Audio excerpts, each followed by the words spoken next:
Welcome to the Digital Amateur Television Experimenters Night. This is VK7OTC, the club station of the Radio and Electronics Association of Southern Tasmania. Amateur radio is a worldwide hobby that has many different aspects. Digital television is just one of the many modes and areas that are covered. Maybe you're interested in becoming involved in the DATV Experimenters Nights. Do you realise that you do not have to be a radio amateur or need any ATV equipment to participate anywhere in the world?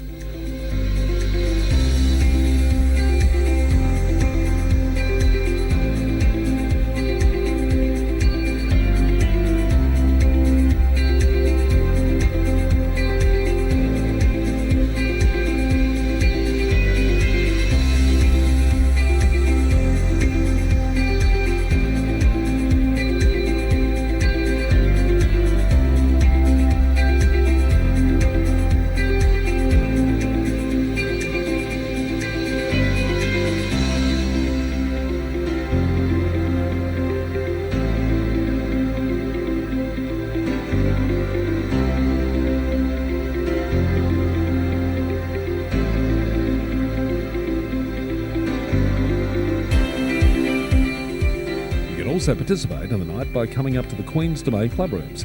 Yes, right on top of the Queen's Domain in the heritage-listed Coast Wireless Station. You never know, we might get you in front of the camera or behind doing one of the many roles during the night. We get underway with our program on a Wednesday night from 7:30pm local time. We'll see you soon. This is VK7OTC.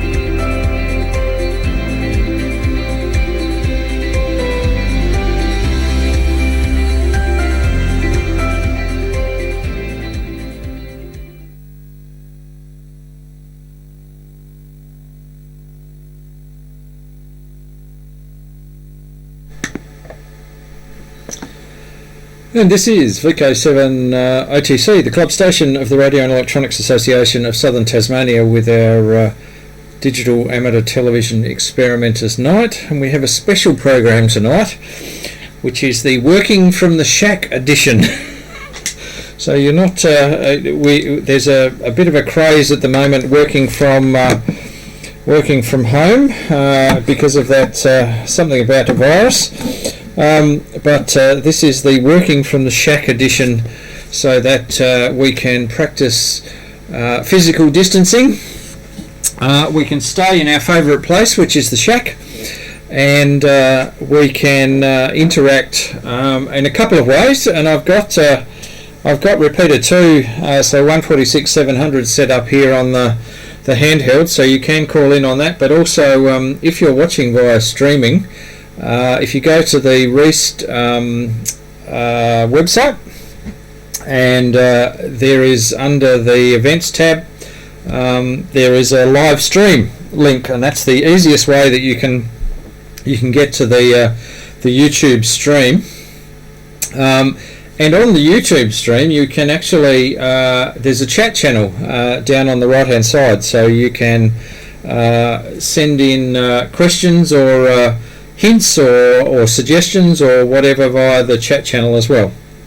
So we've got a little bit of a program tonight that includes obviously some bits and pieces about COVID-19, but also a little bit about microwaves, and potentially some things that people may not have seen or had exposure to, which I hope that we're going to go into. We also have some active antennas that we'll go into in a bit more detail. And also this week the latest DUBUS magazine turned up, the very first quarter of 2020, and there's some interesting articles in there. And then there's also I thought I'd do a little bit of a review, given we've got a bit of a theme on magazines right at the moment, a little bit of a review on the latest amateur radio magazine, because there's a few interesting articles in there as well. So we start off, there are a huge number, and in fact there's even a video, which I haven't included in the videos at the end, that goes into all of the cancellations that all of the cancellations that have been going on in the amateur radio world, which are huge. And hello to Ben there, VK7BEN, who's checked in on the chat channel. Thanks for checking in. The ones that we know about at this stage. Sorry, I'm getting an echo, and I think it's coming from the television in the main room. It's just really confusing because it's about a second after I say it. Some of the local cancellations, obviously the Meet the Voice last weekend was cancelled, unfortunately. However, there was a group of 10 who did gather on the shores of on the banks of the Macquarie River up at Ross, and Cedric VK7CL, who was the 2019 recipient of the sewing machine award, the Sewing Circle Net Award, presented the Sewing Circle the sewing machine award to Ross VK7WLH as the most loquacious amateur on the net for 2020. So Ross is the holder of the 2020 Sewing Machine Award in a small ceremony on the banks of the Macquarie River up at Ross on Sunday. So I was sent some pictures of that by Peter, VK7PD, so thank you, Peter, and we'll be putting them certainly into the next edition of the Amateur Radio magazine and a few other places, and they are available on the VK7 Amateur Radio Facebook page. There's a couple of pictures up there, so that's of that particular event. Now, the WIA have cancelled the conference on the 8th to the 10th of May. We're just trying to work out what the dates are for next year. They have said that it's cancelled this year. However, they're very happy to hold it in Hobart in 2021, when hopefully everything's settled down. So we're just working out some dates. It looks at this stage as if it's it'll be the 30th of April and the 1st and 2nd of May. I think that's what that does, is enable people to postpone their flight bookings within 12 months, because it'll be a week before 12 months. But at this stage it looks as if that might be the date, so we'll look out for the announcement from the board around that particular date. I also took on board, there was a couple of lists that said that Dayton and Friedrichshafen were also cancelled. So the two huge hamfests, Dayton being the one in the US obviously, but also the main one in Europe, which is Friedrichshafen, on I think I'm right here, the shores of Lake Constance. That's not going ahead. And there's been a whole lot of clubroom closures as well, and I note an email came out today from NTARC up north that they have taken the decision to close their clubrooms as well. So there aren't too many avenues for group gatherings, which is a good thing, because we have to practice that to flatten that curve that you keep hearing about. And then the last one I've got on my list here is the AMC have, due to UTAS policy, have prohibited face-to-face examinations. So that puts a little bit of a dampener on that. I did read that the ARRL has had a 700% increase in the numbers of people wanting to sit amateur radio exams, which I find incredible. 700% increase in those people wanting, and I suspect we're going to see a very similar thing. In Australia. We're going to have a bit of a peak, thank goodness. So yeah, and we've got Richard. Hello, Richard. VK7ZBX checking in from Kui, up on the northwest coast. So Kui to Richard in Kui. And also Tom, VK7NTK, out of DATV range. Yeah, well, yes, tricky is, definitely. Not sure about Tom, but good evening, Tom. Trust you're doing okay and working from the shack. So, good stuff. So, this is all about social, well, people have referred to it as social distancing, but they're starting to steer away from that particular terminology because it's not about social distancing, it's more about physical distancing, and the social aspects you need to continue to do, or else you'll go absolutely stir crazy. You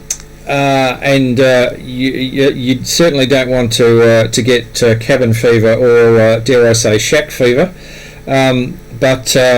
So working from the shack can this I'll term it a different way. The COVID-19 may have a bit of a silver lining because we may be able to practice our hobby with very little what would you say, social stigma or the like, because we're actually complying with a whole lot of things and also enjoying our hobby. So I think that's a fantastic thing. So the very first thing we've got, enough of me raving on. I can hear you all going a sigh of relief. Last week, Larry VK7WLH has a 60 centimetre, so 600 mil, 10 gig microwave dish that was up for grabs. So just bear with me. Now, Larry, if Larry's watching, he's probably going to go, "That's not the dish I gave you." Yes, it is. I've actually taken the shroud off of it. You can see here I drilled out these holes, these rivet holes. They were just aluminium, and took the shroud off of it, and also took the and I'll go into this in a little while. This had some on the back of it, some oval waveguide. Now, interesting, oval waveguide is common waveguide, used in a whole lot of applications, but it had that on the back of it, and I thought, oh, okay, well, I'm not going to be using the oval waveguide. I certainly aren't going to be using that, but I wonder what sort of connector is on the back of this. When I took it off, I came across, and I have to say this is one that I haven't seen before, but Tricky and Murray, who oh yeah, Muzz is there, hello, checking in from sunny Lauderdale. Thank you, Muzz. You probably know what this is. A CPRG connector. Now there's a little rubber rectangular seal that goes in there, and from what I've read, these are fairly commonly used where you pressurize the coax. So you drive air into it, or nitrogen or something into it, to make sure that there is positive pressure in the coax to keep any sort of moisture or any sort of crap out of the coax. So you can bolt these up, as you can see. There's a whole bunch of bolts around here, and you can bolt this up, and it obviously holds its pressure. Now, these are usually CPR and then the waveguide size and G. So in this case it'll be CPR 90, because this is WR90 in size. So CPR 90G is the connector that's on here. Now I want and if Rex is watching, he'll be putting his head in his hands at about this point. I need a transition from this to a piece of coax, a SMA or an N-type piece of coax. Rex will be going, "You need a waveguide switch." I can hear him now. Instead of that lossy piece of coax. But when I looked up in my various microwave source, transition source organisations, a CPR 90G transition to either N-type or SMA new is somewhere between $500 and $600.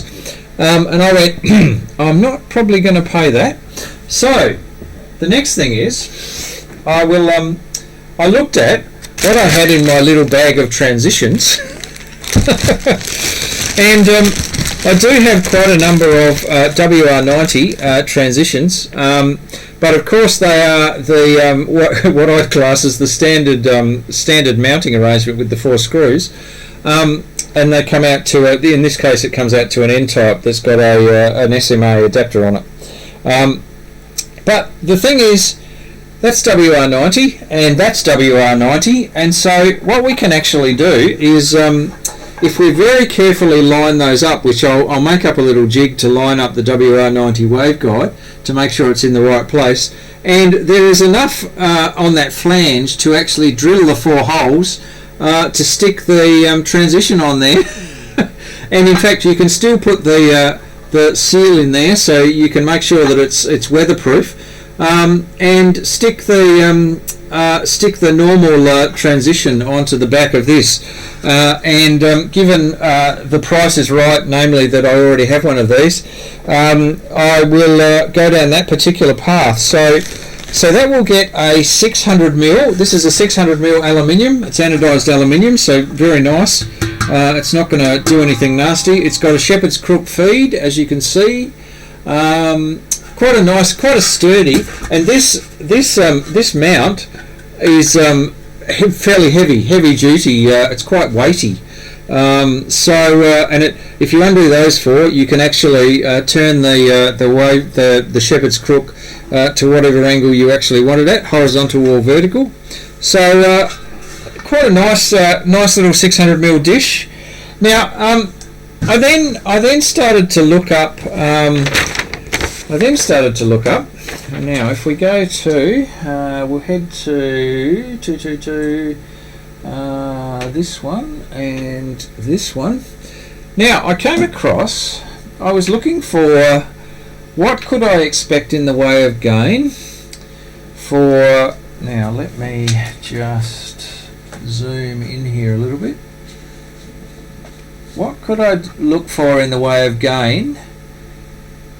And came across this wonderful little chart which puts all the mathematics onto a chart, which I'm a chart man, not a formula man. Or if I can get it in a chart, I love it.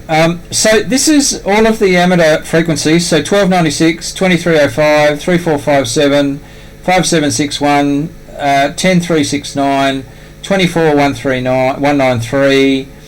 The lines, the power gain in dB on this axis, the dish diameter in feet on this axis, and then this little scale down here is the 3 dB beam width in degrees. So what you can do is, we've got a 600mm dish, so we zoom up this line to the 10396. And head across this way, and it's giving us about 34 dB in gain. And then if we zoom in the other direction over here, it's giving us about a 3.5 degree beam width.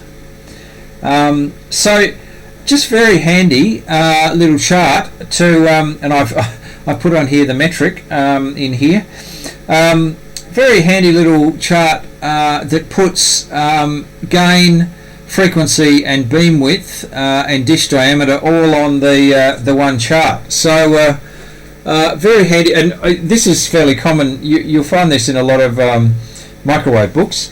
But so for a 600mm, the 600mm dish, about 34 dB of gain at 10 gigs, and give me about a 3.5 degree beam width. So anyway, nice little, certainly a nice little dish to have in the arsenal. I've just got to make up a little bit of a mount using the mount that's on here, and then precision drill that flange. Now, what came off of here was a bit interesting, because there was a transition. Hang on, I'll get this on the close-up camera. So there was the oval coax, heliax, and you can see it's an Andrew type of arrangement. You can see that's the clamping arrangement on the end of it for that oval coax. You can see they flatten out a little bit of a flange around there and then clamp it all in there so that it is airtight.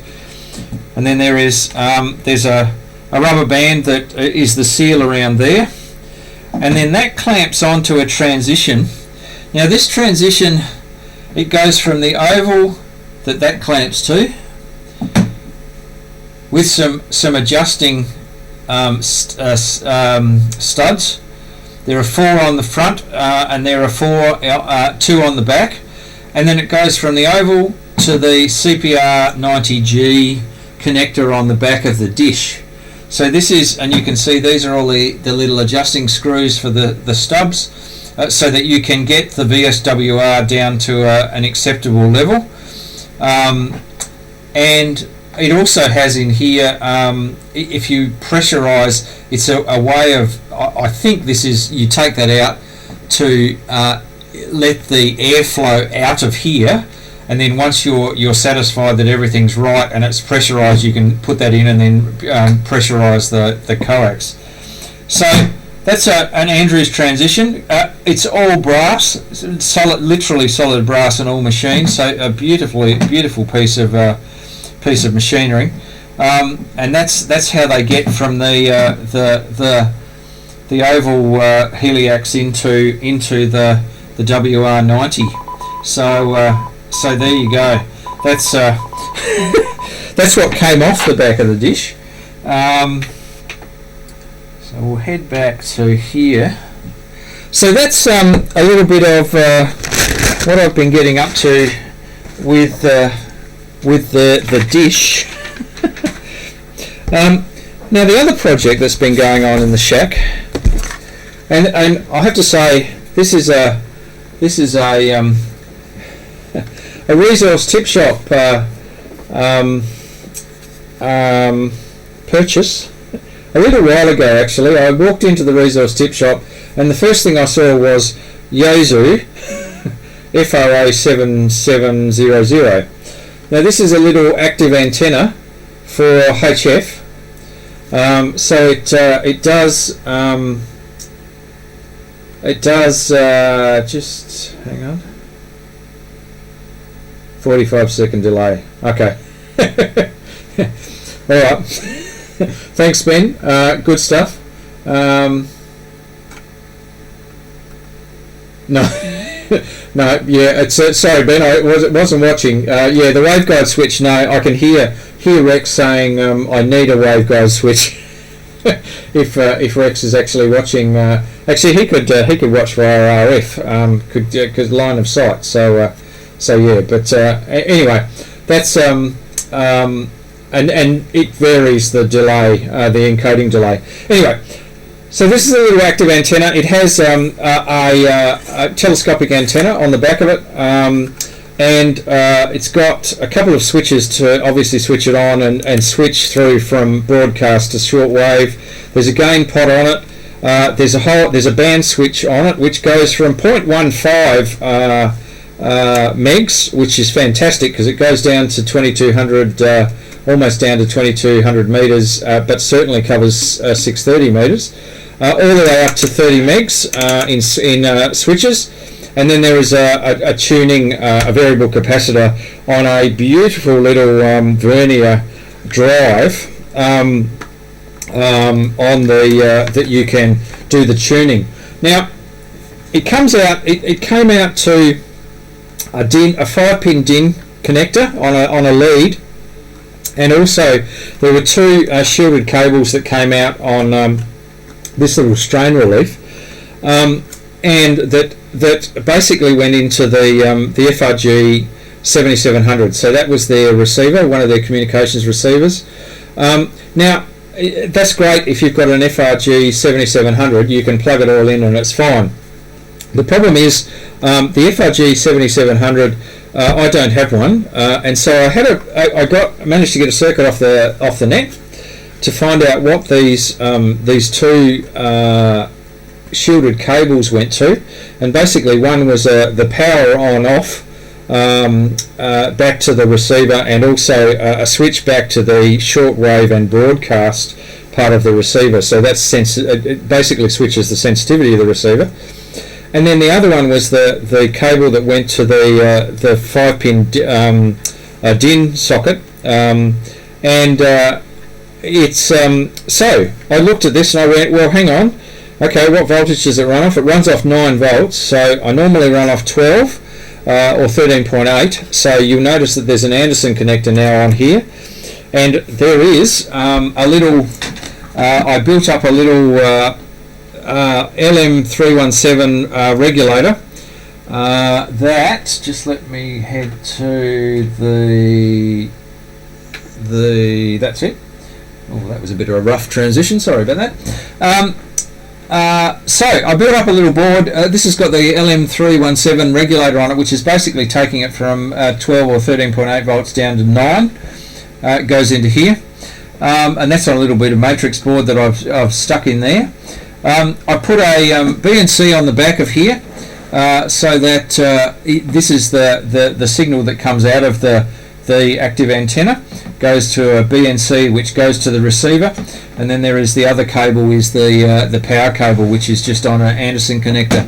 And you can see this is the beautiful little variable capacitor with a fixed drive and into a little vernier that gives you more than 360, just over 360 degrees. I reckon it's about 400 degrees. And for the tuning, and then there is a band switch here where you can see all of the inductors here, which take it through all of each of the different frequency ranges, all in a very nice little, very stereotypical Yaesu. Let me go wide here. There we go. And you can see there's an on-off switch. Basically the shortwave broadcast, which is now out of circuit, and then the other controls. So very nice little active antenna, which you can use for your communications receiver. For a whole bunch of bands, for all of the HF bands, including the low ones, the MF and the LF. So anyway, it's been recycled and repurposed. It cost me all of, I think, about $5 at the Resource Tip Shop. I do have the cover for it that goes on there, that have got 4 feet on there as well. I just left that off so that people could see what was inside. But anyway, that's active antenna recycled from an FRG 7700. So that was the much later version of the FRG7. Now I do have an FRG7 in the shack. I use it as a monitoring receiver. So it's I could use it on there. Not that I actually need it as a monitoring receiver. I think I've got a piece of wire hanging at the back of it that's about that long, which is enough to receive anything I'm transmitting in the shack. So anyway, but the FRG7 was the Wadley loop antenna, Wadley loop receiver. Sorry, fascinating little design, and great little receiver. It does drift a bit. You've got to sort of switch it on and then let it warm up. But very nice. I should probably look at what oscillator it uses and putting a little PLL in there and connecting it up to the GPS disciplined oscillator. But yeah, I may not do that. Anyway, now let me check out. Hang on, what's going on the chat channel?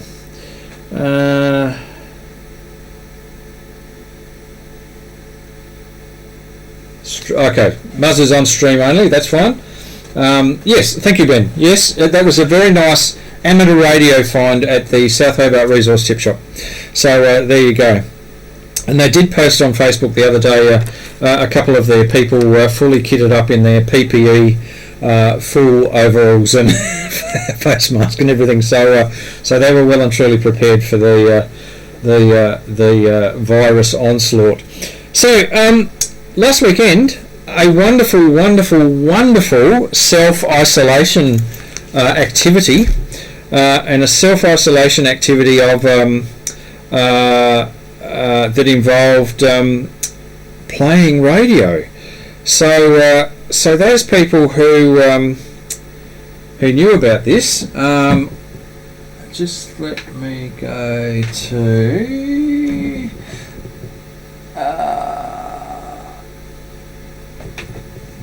okay. The self-isolation activity was the John Moyle Memorial Field Day contest, which was held last weekend. And the object of this particular contest is to go portable and prove your portable working ability. You can be a home station, but you don't get as many points if you're a home station. So there is some incentive to go portable. And I went portable. I actually went portable up here on the Queen's Domain, and set up the link dipole, and you can see there there's a FT817 in front of me, and an antenna tuning unit and a power SWR, and then on the left hand side of me is the 817, which was the 23 centimetre rig to the transverter, and I also had 2 and 70 sitting out there on the ground. So yeah, that was the self-isolation. That was the setup. You can see you can see that this black thing here that's got a bit of a bend in it is the squid pole, and there's a link dipole sitting off of that in the middle of the compound, all running off of the 2 batteries in the vehicle, which is one of the prerequisites. You've got to run off battery power, solar, wind, or some other mechanism, but not the mains. So that's part of the arrangement for the John Moyle. And certainly I operated lots of contacts on 40 metres. In fact, 40 metres seemed to be, at least during the Saturday afternoon, the HF band of choice. I did make some 20 metre contacts. In fact, 20 metres was really quiet, so I did make some 20 metre contacts, although there weren't too many people on 20 metres. I worked every state in Australia, and I worked at least one New Zealander, so that was a bit of a struggle, that contact, but one New Zealander, and then there were a whole lot of UHF, VHF and microwave contacts around Hobart. So really good activity. I think certainly lots of people. I hope that translates to logs. So please, if you operated, please put in your log. If you used VKCL, it's really easy. You just go through and check, and then fill in the details on that forms the cover sheet, and literally go send. And that's about it. So, and you get the acknowledgement from Alan, who is the 4AE, who is the contest organizer. So I hope there's a bit of a resurgence from the self-isolation activities that occurred on the weekend. So now next, okay, DUBUS magazine. Now, DUBUS magazine is, for those people who don't know DUBUS magazine, this is the probably the preeminent, that's probably a good way of putting it, the preeminent journal of certainly probably international, probably Europe focused, a little bit Europe focused. Because there is VHF, QEX, VHF comms, etc. in the States. So this is probably the preeminent European magazine. Comes out of Germany. It is bilingual. It is every article is in both English and German. And you can see it comes out quarterly. So now the The cover shows exactly that, a rotary joint for 10 gigs. Oh, just let me have a drink of water. That's better. Lubricate the vocal cords. This is an article by EA3HMJ, and I'll just open it up to the article. So it's Jose A. Soliamat. And you can see he has a very interesting and very impressive range of test equipment here, and you can see he's got a whole lot of transitions and horns and bits and pieces all sitting around here where he's measuring the setups and the prototypes that he's making. He has a little this is you can see here, this is the design, the plate that everything mounts onto, and this is the plate that enables him to rotate the horn. You can see 0, 30, 60, 90, 120, 150, 180 degrees. So it enables him to actually change the polarity by moving. And if we go over, go over to, let me just, sorry, here we go. You can see he's got a little mechanical arrangement here which enables him to rotate the whole horn section, the whole horn assembly, using that plate, that mounting plate that he is in the front of this article, to basically change the polarity, so go from horizontal to vertical, and even go all the way through back to horizontal again if you really want to, in 180 degrees. So this is a very nice little design, and he goes through all of the loss and the return loss, etc., of doing it in this particular arrangement. And he's got a whole lot of charts in here showing all of his measurements, and a very nice, this is, I dread to think what this costs, but the WR90 waveguide calibration kit. So there's some very interesting test equipment and very interesting test arrangements in here. And you can see, if we go to the next page, then the article without the pictures is then in German. And we oh, hang on, I've gone too far. We keep going. Controlling PLLs the easy way. So phase lock loops, controlling phase lock loops the easy way. This is a little microcontroller, nano microcontroller that Wolfgang Scher, who is OE8WOZ, is using to control his phase lock loops. These are little 8-pin microcontrollers that enable you to control the PLL. Atmel microchip, they're ATT, AT Tiny 2520 SUs, so they're the little 8-pin microcontrollers. And he goes through an article showing you how to control the PLL using these little boards. And then again into German. Then part 2, so the first part of this was last quarter.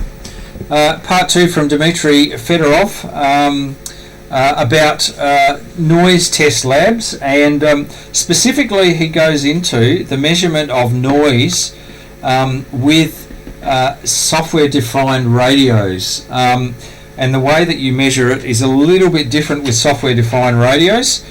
You've got to take into account a few other things, sampling rates, etc., IQ imbalance, DC offsets, all sorts of stuff. And so he goes through in that, and he's written some very nice, actually, I'll go back a step here, he's written some very nice control software. Hang on, it must be the next page. Where is it? Using National Semiconductor's LabVIEW, if you've ever come across this, there we go. This is the noise meter, and LabVIEW enables you to put together in a block diagram and this sort of thing, very much like GNU radio. And this is the front control panel of this particular arrangement that he's got to measure noise levels, the noise factor meter. And you can do some very nice things in LabVIEW that gives you the user interface, if you like, for the controlling of all of the things that sit behind it, like GNU radio. So very nice. And the last big article in here is solar coronal holes and mid-latitude ease propagation on 2 meters. So there's a bit of analysis gone on through the 2017 and 2019 summer periods in Europe to show the different bits and pieces. So, and hello to Warren, VK7 Whiskey November. Hello Warren, and welcome to the Working from the Shack DATV night. So there you go. So lots of analysis on those particular propagation modes on 2 meters. And the last article in here is by Paul Wade, honorary VK, W1G8Z. Now Paul Wade came to Australia with his family, about a year ago, I think, and dropped in on Rex, and we all went up there to meet Paul. Now Paul, for those people who do any sort of microwave experimentation, Paul has written the Bible, which is the Microwave Experimenter's book, that I certainly have referred to many times, and I keep referring to it.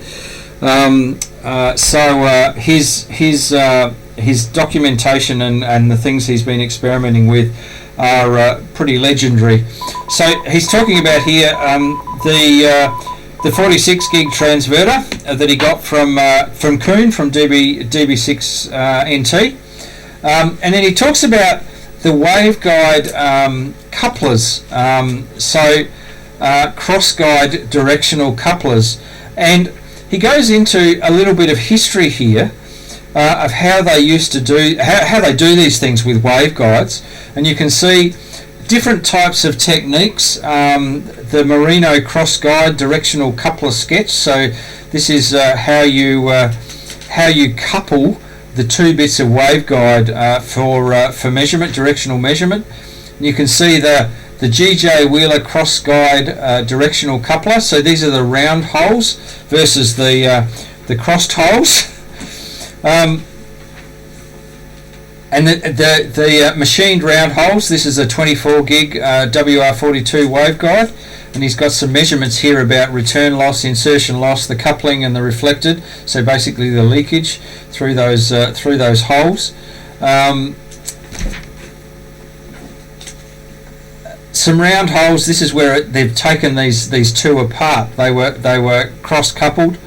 WR90, so that's the waveguide that we were looking at before for 10 gigs, and how they have fabricated and machined this so that they've machined a little bit off the top of here, so that when it sits inside here it's flat, and these particular holes are then just letting some of the signal through. So and you can see that's what they look like in when they've actually been put together and brazed up. So yeah, and Paul Wade I've always found very practical, always very practical, easy ways of doing it. And the last big article in here is twin boom Yagi antennas for 1296 from YU7XL. And it goes through all of the measurements and the distances, etc., and then the polar diagrams to show radiation patterns, etc. So and then into the doppelboom Yagi antennen for 1296. So the German part of that. Then the last bit of that is always Tropo reports. For the various frequencies, And then there's usually from around the world, there's a bit of a summary of what's been going on in microwave Europe, microwave Spain, Portugal, Japan, VKZL. So this is what's going on, and this highlights the first trans-Tasman terrestrial contact on 3.4 gigs. And then, surprise, surprise, there is an article by our Rex Moncur, VK7MO, and Roger Corbett, ZL3RC, about their trans-Tasman 10 gig QSO. So surprise, surprise, we get a bit of a showing, thank you to Rex. And here's those radio sond, and Rex, just take note if you're listening, it's a radio sond, not an ionosond. I'll get it right eventually. So we're used to these diagrams and the article from Rex. Aurora News, QSO summary, Cycle 24 report, the EME contest in Europe, and then there's a few bits and pieces at the end. So it's it is quite a substantial magazine. Comes out quarterly. Well worth it if you're into microwave experimentation, and there are certainly some very knowledgeable people who write articles, including our own Rex Moncur, for this particular magazine, and contribute to the knowledge base for microwaves.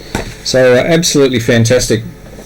So now the last thing I thought here, our very own amateur radio magazine for January, February. Yes, no, it is for January, February. Sorry, I had this funny thought it was for the next 2 months, but it's no. The next 2 months is currently being printed. The usual articles, but what I was going to home in on here, there is the continuing article from the last AR magazine had the homebrew HF transceiver by Luigi Di Stefano, VK3 AQZ, and he did the first bit of the transceiver, so the transmitter and bits and pieces, and this month is the part 1 of the receiver article. This is a very high quality technical article, fantastically put together, very easy to understand, and this is the first of I think two articles for the receiver. So yeah, and it's using the thing that jumped out at me was it's using fairly commonplace components and ICs, and if you really wanted to start from scratch and build your own, this would be a really great starting point. So and all designed in Australia by Luigi. So and done a fantastic job. So yeah, the next article around call books and whether they've got continuing value or not. And the thing that jumped out at me with this particular article, written by Peter Wolfenden, VK3RV, was the very first call book that the Wireless Institute ever put out was in 1912. So we've had basically articles, so call books, since 1912. Now in 1912 there weren't that many amateurs that they put in the call book, but it's then all the way through the 1914 call book, and all the way through to when they went through the war and they had to stop. 2 wars, transmitting licenses then became available back in about 1922, and then we go into the Second World War, etc., etc. So it's just a fantastic historical article about call books and their use within Australia by Peter Wolfenden. He writes a great article. The next one by Jim Henderson, VK1AT. I might show you this one actually, because there's some great pictures in here. Let's see if we can zoom out a bit here. Wideband RF power meter from 50 megs to 10.4 gigahertz. So this uses a little power sensor module, analog devices, 8317 power sensor, and you can see this is mounted in a little separate little box that goes off to the power level indicator, which is an Arduino based. All it's doing is taking the measurement from the power sensor. You can see there's a little Arduino in the back here that's driving taking the signal from the power sensor and then driving the LCD with a little bit of a program that Jim put together to display the power levels. Now what you have to do in this particular is give it a reference frequency.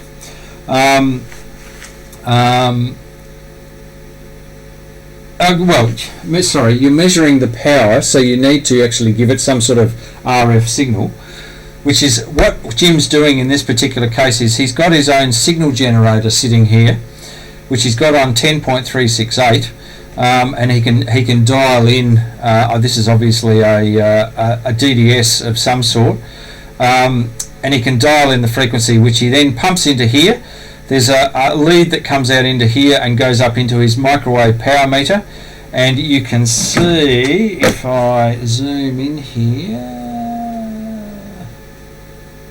There we go.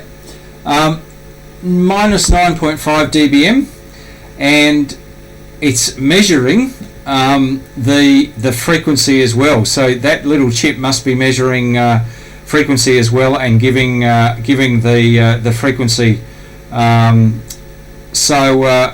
Absolutely fascinating, and the fact that it covers from 50 megs all the way through to 10.4 gigs, it's a decent bit of test equipment and kit to have in the shack. He talks about the sensitivity and the linearity. And then he goes into the Arduino sketch, which gives you the little bit of an example of the Arduino sketch, which is available online. So and how to then display the particular measurements that are coming out of that particular chip. Now, Peter Parker VK3YE JS80, which is a simple little JS8 computer mode decoder receiver using simple, cheap, I think they're color burst crystals, 3.579 color burst crystals. So, and he goes into, there's the very simple circuit, and Rat's Nest, sort of a combination of Rat's Nest and Paddy board. You can see up here and down here, there's the three crystals in parallel, and receiving JS8 using that particular little receiver. Oh, and here's another Hamfest that's been cancelled. So that's how quickly things move. The next article by Robert VK2YMU is an IRLP node based on a Raspberry Pi. So what Robert's done is come up with his own little Raspberry Pi board that basically gives you the IRLP functions. And here we go. This ends up as the final design, and also this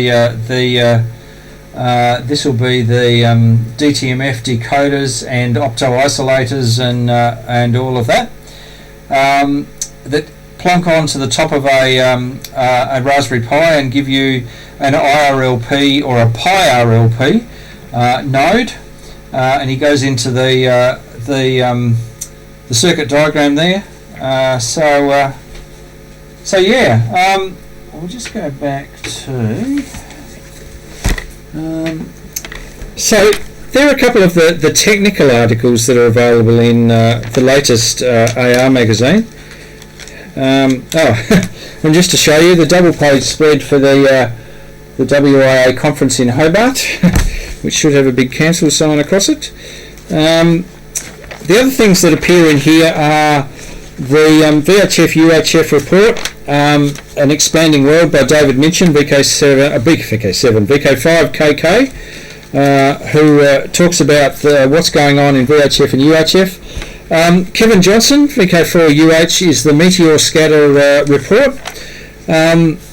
Ono, VK6FLAB, has an article around amateur foundations. How can I talk on radio?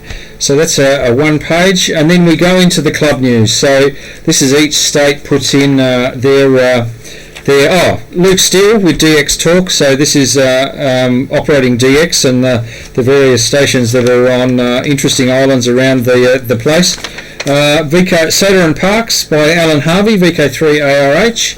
VK7 News by yours truly. So we get a bit of exposure. VK6 News. Then there the Alara report by Jenny Wardop, VK3WG. And I think that's pretty much. Oh, and an article on Australia wins the Commonwealth contest again. And I point out there that the highest station of the VK headquarters stations was put together by VK7GN Martin Luther, and got the highest number of QSOs and the highest score of the VK headquarters stations. So he was operating VK7WIA, and there was VK2, VK5, VK3, VK6 and VK4 stations who were also operating the headquarters stations. Then Mark Hillman with WIA Awards, and I think that's about it. So Amateur Radio Magazine, it's only thin, but boy, it and VK3 News at the very back. So not only be a small magazine, but there's a fair bit in it, and there's a lot of technical content in this and in up and coming editions. So there's a lot of technical content that's sitting there with the committee right at the moment, I understand. So anyway, that's the program for tonight, and I've raved on way too much. So I'll open up on R2 and or the chat channel. For anybody who'd like to call in. I'd like to get a bit of a feel for who's out there and who's listening from their shack and what they have been up to in their shack. So I don't know. I'll open it up. We'll go to R2 to start with. If anybody wants to call in on R2, please go ahead.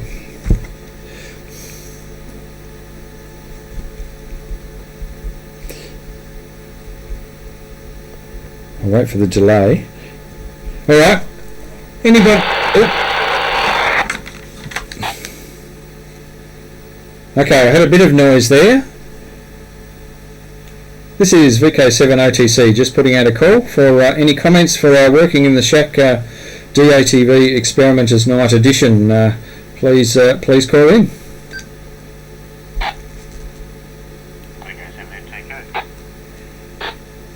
VK7NTK, VK7 OTC. How would you be, Tom? Pretty good at this point, pretty good. I wasn't well. I have actually been tested for COVID-19, which was an unpleasant experience, so don't recommend that one. No, thanks for the presentation tonight. It was quite good. I look forward to seeing the results of that transition being attached to the thing in ways that were not intended. That should be quite good. Cheers. Not a problem at all. I'll hopefully have that done in the not too distant future. So I'll bring it in and show you the results, and we might see whether we can do some tests with Rex and find out if it's doing the job. So I will certainly report back. Over. Good stuff. I'll leave you with it. Thanks, Justin.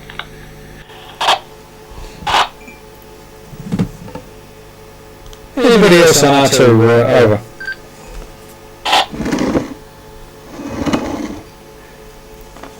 Okay, we'll go to the chat channel. Thanks, no problems, Warren. Hope you got something that was interesting. Don't know whether you've got anything to put into the mix. Over.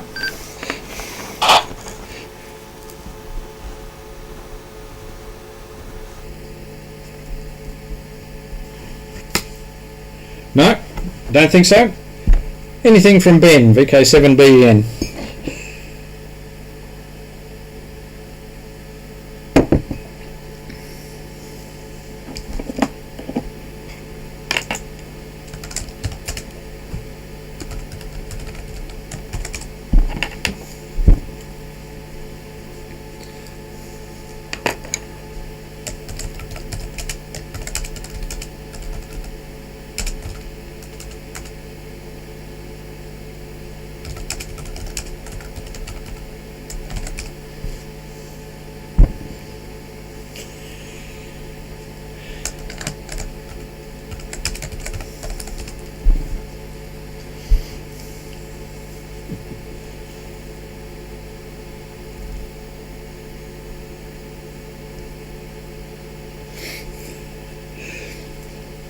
Anyway, what I might do, I'll just let you know what for our RF viewers, what our videos are for the night. We've got a couple of coronavirus and ham radio videos, which is essential ham radio gear for Hamfest 2020. Now this starts off very tongue-in-cheek. That's by K6UDA. He's a bit of a funny guy. We featured one of his videos last week. Ham radio and coronavirus. So a bit of an op-ed piece. The coronavirus special, QRP ham radio communications. So that's the first three. And then we move to a bit of a funny one from the Amateur Logic guys, which is Amateur Logic 141. So they've done 141 shows. So wow. And it's titled The Great Toilet Paper Famine. HFRX, so receiving shortwave listening antennas for small spaces and apartments, specifically focused on connecting them to an RTL SDR. So that was, I found a little bit of an interesting video. And then I have one here that says how to start a jet engine. Found it fascinating as to how you actually get a jet engine started, so I thought I'd throw that one in. And then of course I finish off with the version of My Corona, just to round out those videos. So that's for our RF viewers. I won't be streaming those because you can see all these on the interwebs if you really want to see them. But so that's our DATV Experimenters Night, working from the Shack edition, and I'd be fascinated to find whether people found this of use, anything relevant, anything that you'd like to see on here, because I have a feeling that this might be the order of events for the next month or so. So how we can improve this and how we can get things up and going and showing things and getting a bit more interaction.